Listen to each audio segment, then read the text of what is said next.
you just watched the video about has, have, and had, you might have been wondering about this type of sentence.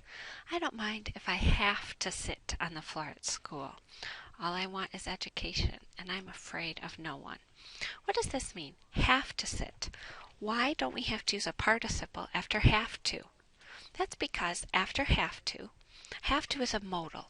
Okay, it's a phrasal modal. It's a modal with more than one word, but it's a modal just like many of our other modals, such as shall, should, would, could, can, must, may, and might. And those words, those modals or phrasal modals like have to, are always followed by a base verb.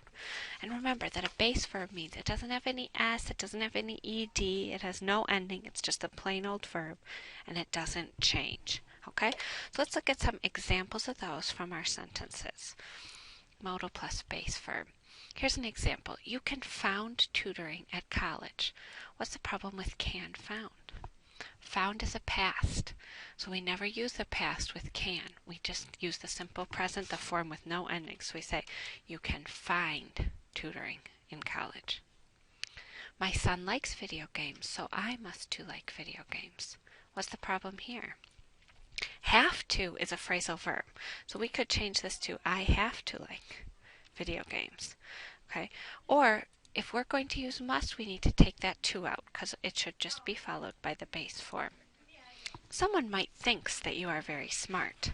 This person tried to make the main verb agree with the subject, but we don't do that if there's a modal, so we don't need an s, we just need the base verb.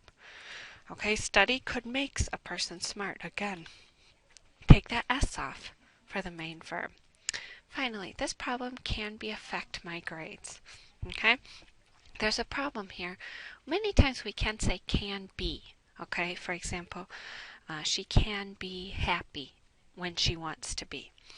Okay? But can we have a be verb and just a regular main verb without any ending? No. We could have it can be, this is spelled wrong, it can be affecting my grades, okay, with ing. That's a progressive form, okay, or we could just say this problem can affect my grades, okay, just using that plain old modal with a verb base form with no ending. Okay.